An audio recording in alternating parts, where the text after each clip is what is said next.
Welcome back for part 4.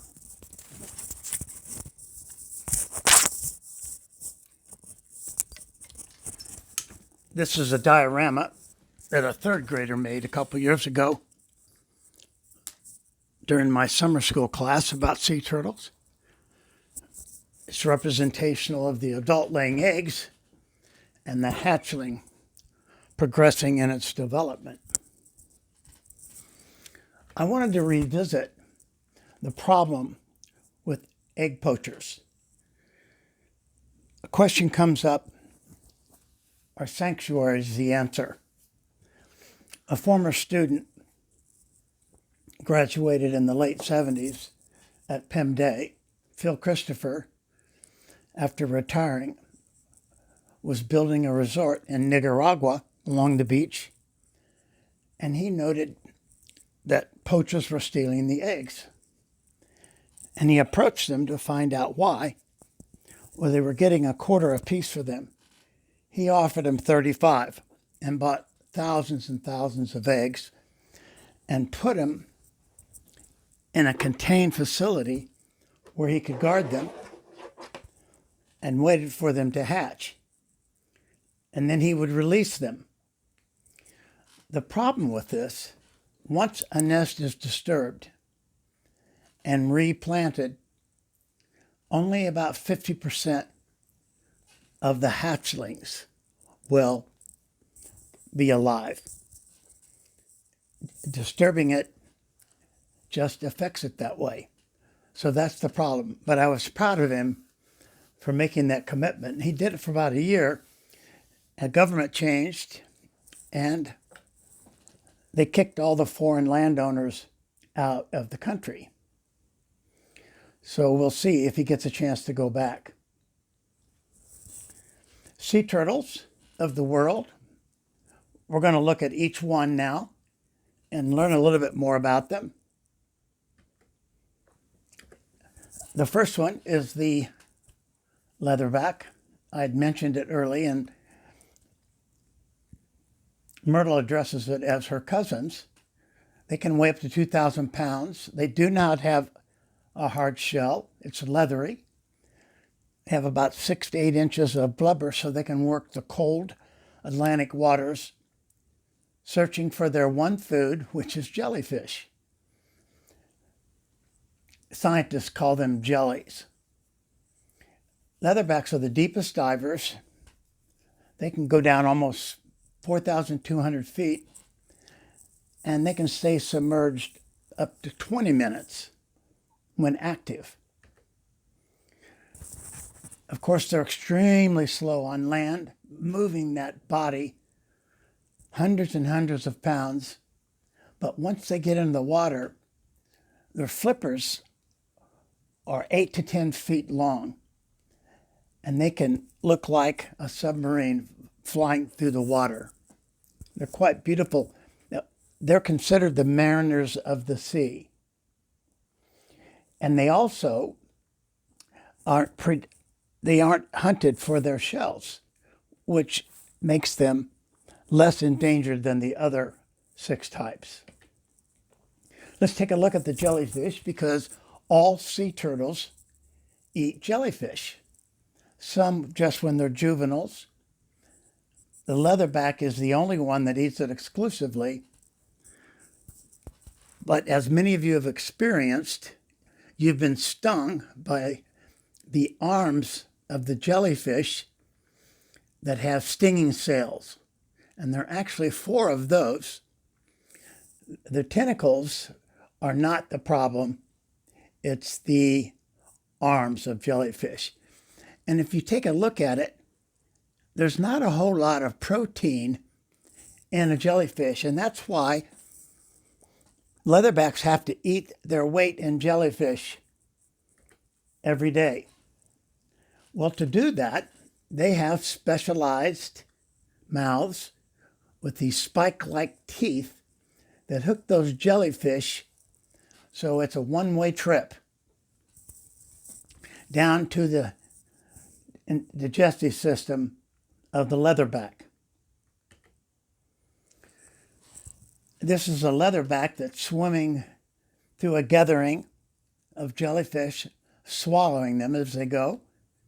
I've actually seen a video that had a camera on the head of a leatherback. It's pretty amazing. But that's what they do all day long. Now about me, says Myrtle, a green sea turtle. As adults, they eat only seagrass and algae. And they come in various brilliant colors. Unfortunately, they are a desired food source for the people of all the islands in the Caribbean. It's a main reason why they're on the list for the endangered species and may lead to their eventual extinction. Here it shows her biting seagrass. She has sharp ridges on her jaws. She can spend months swimming in a big field of seagrass. And because greens are vegetarians, their meat is very sweet and tasty. Hanu is the name of the Hawaiian green sea turtle. Here, Mr. White's friend is swimming with Hanu off a beach in Maui. And actually, the male turtles in Hawaii will come ashore to bask in the sun, as will the females. But that's what you do in Hawaii. Here's a look at part of the problem. The Caribbean Sea is here, and these are all the countries that front the Caribbean and all have a history of eating green sea turtles. For hundreds of years, it was a staple diet of the Caribbean people. It provided meat, shells, cooking and heating oil. Ship captains would often take 5 or 6 on their voyage back to the motherland. And here they are loading these big 500-600-pound turtles onto their ships, and they would keep them in a watered area down below, which would keep them alive. So it was fresh meat. It would keep their crew alive. They served a useful purpose. Unfortunately, even though it's illegal, they're still hunted today by those people in the Caribbean. They're tasty because they're vegetarians. It's almost a cultural thing.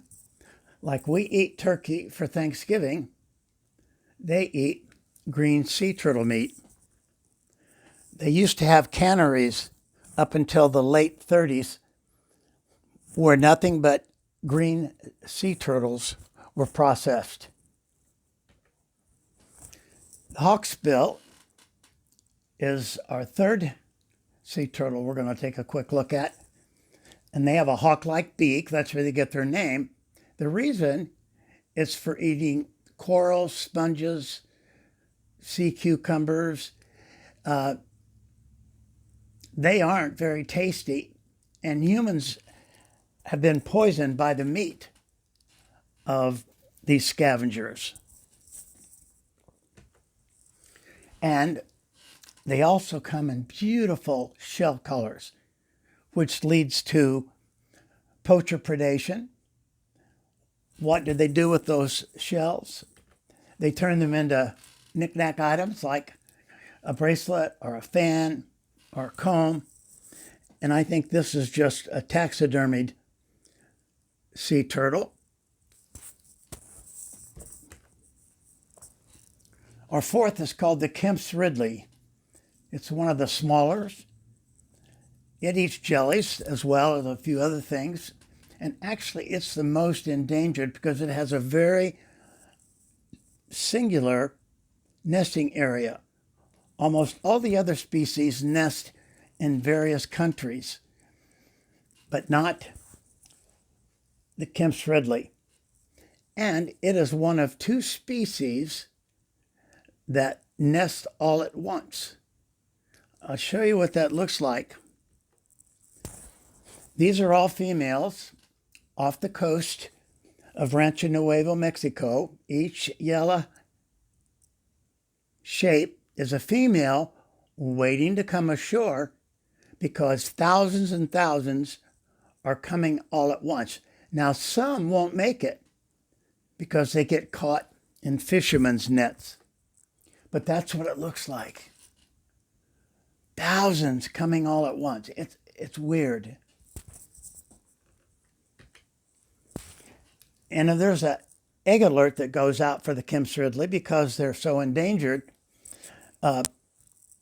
workers will come down and steal the eggs before the poachers do or before the birds get to them. And they'll put them in a protected area, just like my friend Phil. And when they hatch, they'll make sure they get released.